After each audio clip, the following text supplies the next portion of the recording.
On Sunday, Sergino Dest made his debut for Barcelona, making him the first American to play for the club in a competitive fixture. Y se va Jordi Alba, entra Sergino Dest, es el primer norteamericano en vestir la camiseta del Barcelona, nacido en Holanda, padre norteamericano, madre neerlandesa. He's not the only young American thriving at an elite club in Europe. So's Christian Pulisic. Here comes Chelsea, threateningly. Pulisic, the step over on the left foot, and he scores! What a moment for Christian Pulisic! His first Premier League goal! Weston McKennie. Oh, that's beautifully done! Weston McKennie launches himself horizontally at the ball and gets the reward he was looking for. Gio Reyna. Emre Can, it's in for Reyna. Bellingham, and now Gio Reyna with a sight of goal! And Borussia Dortmund are up and running in the Bundesliga. In fact, there have never been more Americans playing the sport at the highest level. In this episode, we ask, is there a revolution taking place within US soccer?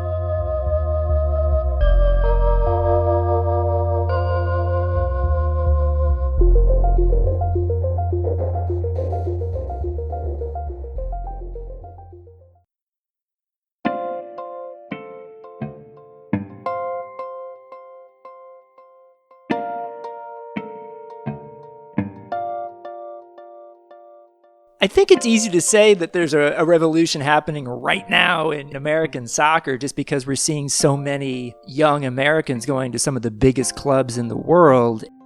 Grant Wahl is a New York Times best-selling author and host of the Futbol with Grant Wahl podcast.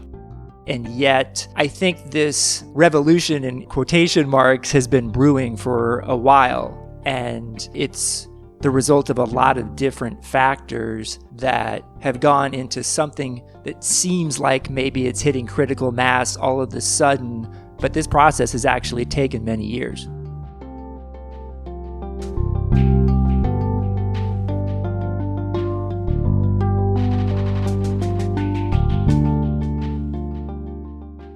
The US men's national team has tournament qualifying coming up in June, and they could field a potential starting 11 of players from Manchester City, Bayern Munich, Barcelona, Juventus, RB Leipzig, Chelsea and Borussia Dortmund. Are we seeing more young Americans abroad than we have in the past? We are actually seeing more young Americans going abroad, especially to Europe. That's happening at the same time as Major League Soccer in the United States keeps getting bigger and bigger, and as we have 26 teams now in MLS, and each one of them has developmental academies, those academies are starting to produce real talent. We're also seeing the MLS commissioner, Don Garber, say for the first time, only in the last couple years, that he wants MLS to be a selling league for now. The results of that are that we're seeing more talent developed in MLS academies. We're seeing that talent get sold to clubs in Europe, and we're seeing a later stage of that talent, maybe at the age of 20 or so, get sold on to the next destination, whether it's Juventus or Chelsea or Barcelona. And then you've got other things happening too, right? Where because it's the United States, maybe we have more dual nationals who have citizenship in a couple different countries. And so a Sergino Dest, who could play for the Netherlands or the United States, chooses to play for the United States because he was with the U.S. at youth levels, but he actually grew up in the Dutch system. So there's a lot of different factors here going into it, but after a stretch in which the U.S. failed to qualify for the World Cup in 2018, suddenly there's a lot more optimism around the United States. And yet, I just think this is a news phenomenon right now where a lot of things are coming together in a very public way to reveal forces that have been at work for a while now. Regardless of what's happening in terms of the general spread of US players around the world, what we're seeing is an emergence of talent at some of the best teams in European football. The clubs that I've just listed are not just European football clubs. Some of those clubs are the cream of elite European football. So presumably there is a talent process that is actually bearing fruition here. Yeah, I think MLS academies have gotten better at developing talent From the players I've spoken to, I remember Weston McKennie, who's now at Juventus, was at Schalke before that. He told me that seeing Christian Pulisic go to Borussia Dortmund at age 15 a few years ago and get a European Union passport, which allowed him to do that before the age of 18. But witnessing what Pulisic did, how he developed at Dortmund, Dortmund's willingness to play him at such a young age, to give him experience, which is what Dortmund is all about.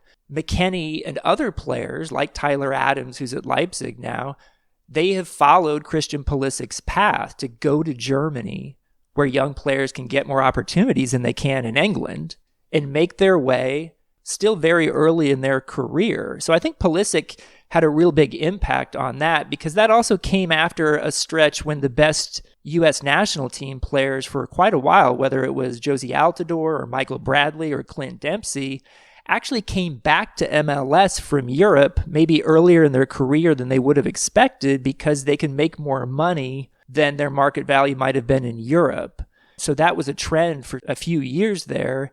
And now we've seen a reverse in that trend as the best young American players are essentially all going to Europe at this point at an early age. Is American professional Major League Soccer as good as European soccer? Maybe, maybe not. But the fact is my team in my city. Historically, there's always been a level of European skepticism about US soccer players. You mentioned a few players already. Just how good would you say that current crop of players actually are in comparison to the European market? I look at this current group of young American players that are in Europe as being better than any generation before them in American soccer. And that's not to be disrespectful to the sort of pioneering gains that were made by U.S. players in the 1990s in England, especially goalkeepers like Casey Keller, Brad Friedel, Tim Howard, but others too, like Gio Reyna, Clint Dempsey. These current U.S. players sort of needed those previous U.S. players to go over and show that Americans could succeed at a certain level in Europe, and maybe change a little bit the expectations of people in Europe toward American players.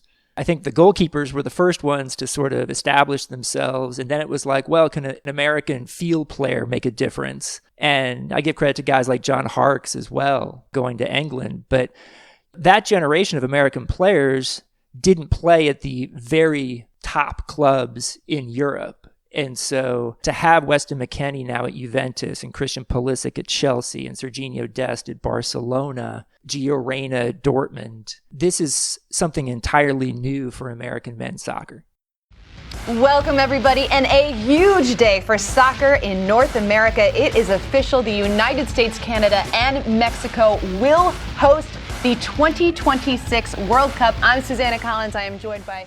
Obviously, US soccer has always seemed to be driven by the international calendar. How important do you think this migration to Europe is going to be to the US men's national team performances in the upcoming World Cups? Well, the hope among American soccer fans is that this is a golden generation of American men's soccer players and can take the U.S. deeper in the World Cup in 2022, and especially 26 at home than ever before.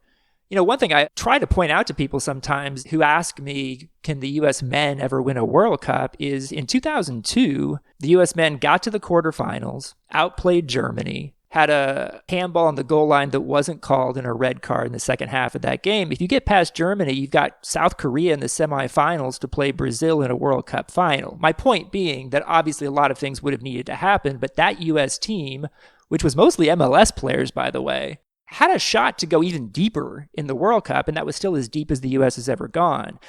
I do think if this current generation that's emerging right now of young American players fulfills its potential at the World Cup, we're talking about advancing beyond the quarterfinals. And that will almost be an expectation in 2026 at home. And yet we're still coming off the U.S. missing the 2018 World Cup. So I think the fans here are scarred a little bit by that, maybe more than a little bit. And so there's still questions about, how will the U.S. Soccer Federation somehow screw up this golden generation of talent. And the only way to make those questions go away is to qualify for Qatar and play well there and set up something that could be really special for 26.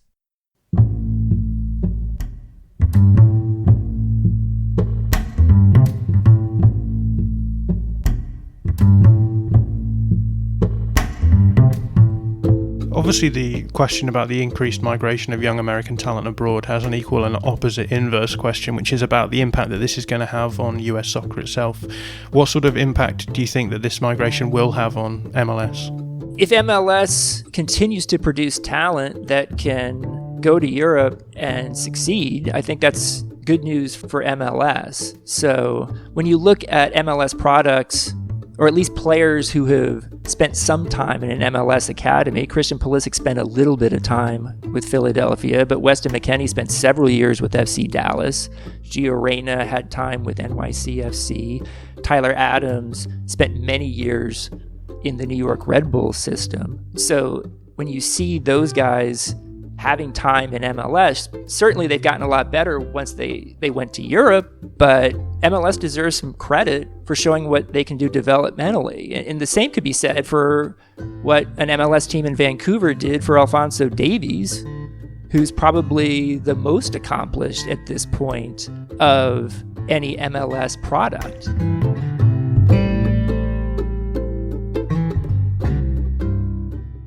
It's an exciting time to see what's happening here. And I know MLS at a certain point down the road wants to not be a selling league, wants to be a total destination league, really wants to compete in a real way with the top European leagues. I think that's quite a few years down the road. And yet I think you also have to go through this stage when you are a selling league and you can show that you can develop talent of high quality. Do you think that the introduction of US players within European soccer is going to generate a growth of interest back in the US? I mean, does it matter that Gio Reyna is playing for Dortmund or that Christian Pulisic is playing for Chelsea, as you've mentioned?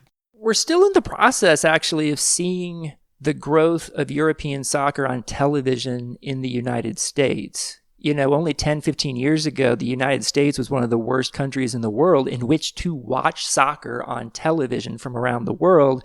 Now it's one of the best. And so a transformation has taken place where all these leagues are accessible now to American television viewers.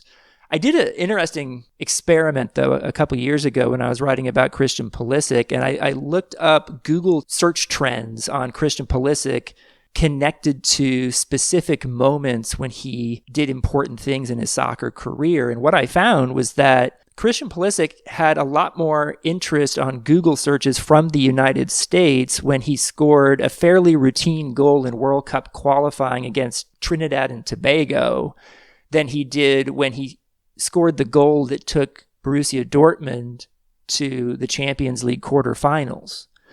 What did that tell me? That told me that what Christian Pulisic does currently for the national team gets a heck of a lot more attention in the United States than an even bigger thing that he did for Dortmund in the biggest club tournament in the world. So I think we've got a ways to go still for what these U.S. players do in Europe for their clubs to become just as important or more important than fairly routine stuff they're doing for the national team in games they're expected to win. Christian Pulisic is the star of his generation of American players, but he didn't play in a World Cup because the U.S. failed to qualify in 2018. And so he's not as big a star in America as people in Europe might think yet. Are you a fan of Futbol Today? Why not support the show and sign up to our new Patreon page? You'll get access to bonus episodes, full and unedited interviews, and lots more extra content. To join us, just visit patreon.com and search for Futbol Today. Now back to today's episode.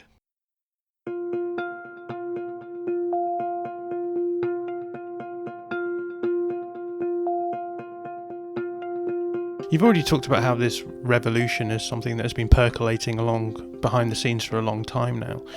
Why do you think that US soccer has taken so long to get to the point that it's at now? Is it simply the difficulty that soccer itself has faced in vying for attention amongst other US sports? If you had asked me back in 2002 when the US was coming off a quarterfinal trip in the World Cup, how long would it be before that was like a regular thing and the US was producing real superstar players in world soccer? I would have said it would have happened much sooner than it has actually taken. We're still here in 2020 right now, and I think it's accurate to say that the US men have still yet to produce an international soccer superstar, which for me means being not a goalkeeper. It means being an attacking player who's one of the one or two best players on a team that goes deep in Champions League.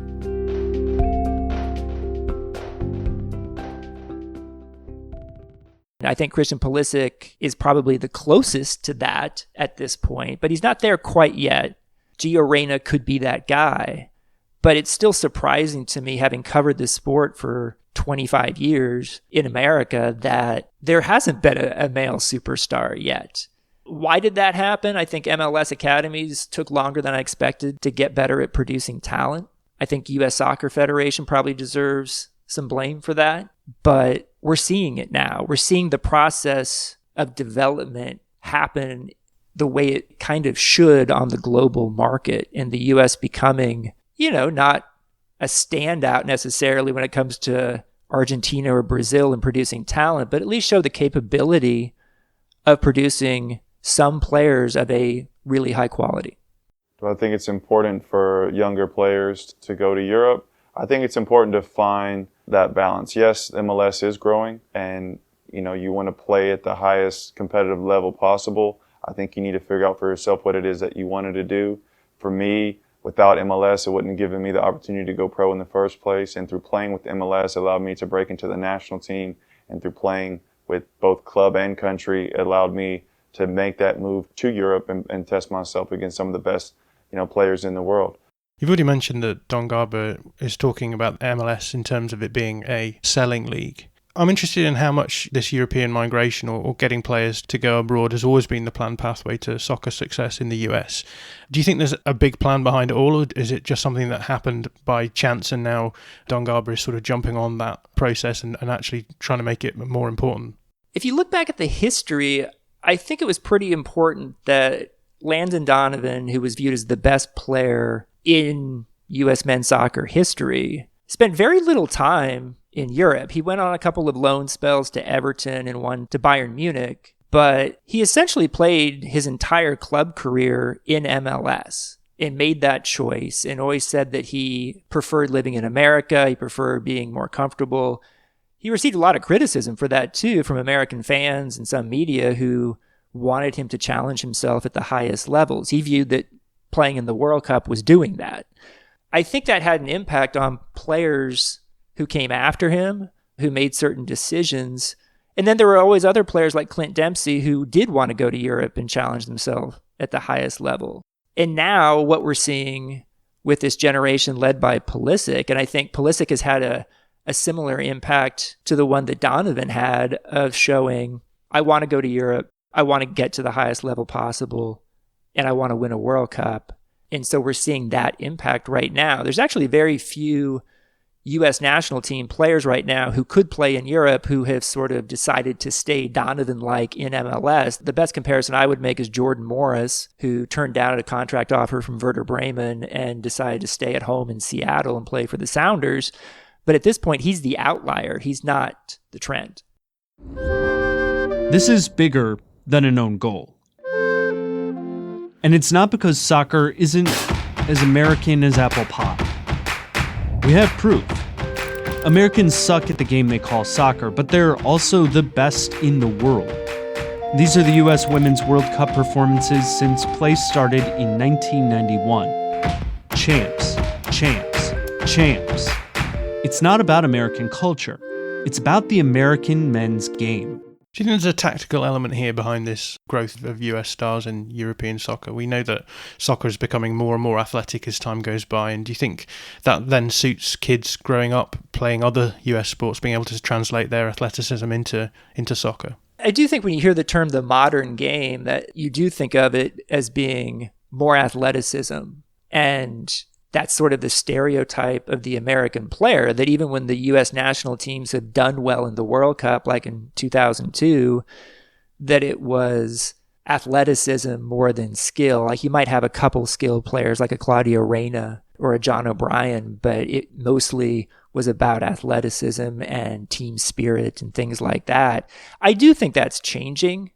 You know, when you see the skill that Christian Pulisic has, that's technical skill of an elite level with both feet and a real sense tactically for the game. I think Gio Reyna is very similar. Whenever I've interviewed Gio, you know, he's 17 years old, but when he talks about the sport, he sounds like he's 30, which isn't surprising considering his parents both played for the national team and his dad was one of the most skilled, intelligent players the U.S. men have ever seen. But it's becoming a mix of those things. I think Gio Reyna is a great symbol of this. Like, he's clearly gifted technically, but he's also very, very athletic. This is a kid who could dunk a basketball in the 8th grade. Like, there's stories that his family tells about just innate athleticism. When you see what he's doing for Dortmund right now at 17 and you project it out, like, he could be scary good. Could you talk to us a little bit about the US development pathways? I'm led to believe that soccer development programs largely function through private clubs, which can then often price out poorer children. Is that the case? It's a real issue with soccer in America, this whole pay-to-play system, which does put up barriers to lower income kids and families, many of them Black Americans, many of them Latinos. And I think it's really something that's limited the growth of American soccer over the years. And in every country in the world, it seems like soccer is a working class sport, except in the United States, where it's a middle to upper middle class white sport. And that's reflective of youth sports in America in general, which is a $14 billion industry now. You have travel teams that you have to pay for to go play in tournaments on the weekends in cities around America. And there's a whole athletic industrial complex set up to make a lot of money. There's a little bit of subsidizing that's happening for lower income players, but not that much. So we've always wondered what would happen if, especially the Black community in the United States, produced soccer players as much as they produce NFL and NBA players. And we're not close to that point yet. If that ever happens, and there's ever a real infrastructure put in place, who knows how good the U.S. could be in this sport. But we're only seeing that happen in certain specific limited places around the country. And so it's a real issue. Like, why does youth sports cost so much in the United States? And I think the answer in many ways is capitalism. And from the European side then, to what extent do you think the big clubs are considering the US to be an important market for developing talent? I consider Dortmund to be literally the best club in the world to go to if you are a young teenage player and they want you to get better and use that as a launch pad to an even bigger club. And there's not that many bigger clubs than Dortmund. We've seen it with Christian Pulisic. We're seeing it with Gio Reyna. And that has to do with Dortmund having a very global scouting network. They certainly don't care if a player is American, if he can play. And a lot of these clubs also now want to be bigger in the United States. And so that may have increased, from a commercial standpoint, their desire to find Americans for their team. And obviously, they're not just going to do it for commercial reasons. They're not going to sign an American player who's not any good. But I also think that has incentivized European clubs to look even further into the United States. And this is a country of 330 million people that has a growing soccer infrastructure. And I think it would be silly not to look to the American market for talent at this point.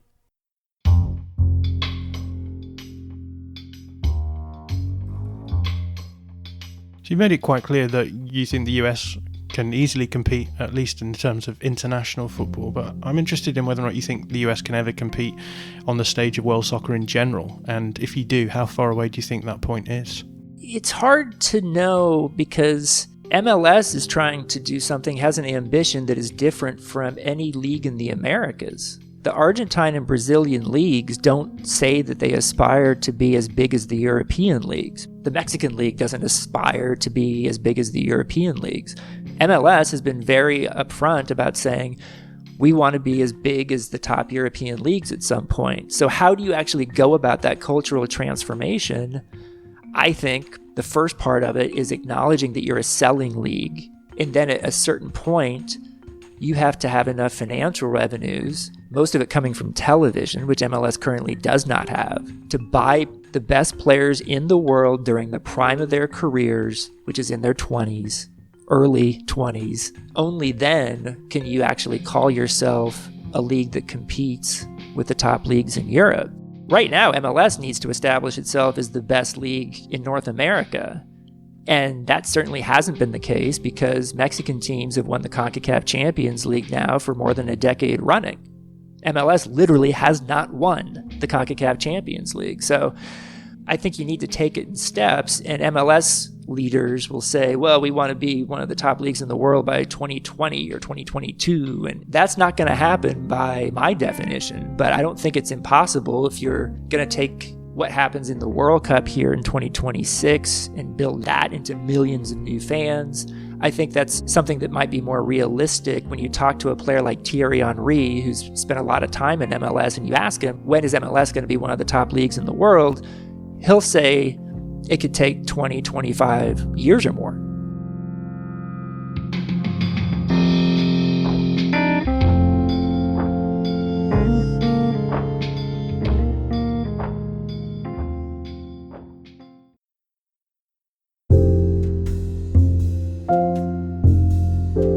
Grant Wahl is a New York Times best-selling author and host of the Futbol with Grant Wahl podcast. The music for this episode was provided under the Creative Commons license by Blue Dot Sessions, and the details of the individual songs can be found in the show notes. This episode was produced by Josh Schneiderweiler. I'm John Mackenzie. Thanks for listening to Futbol Today.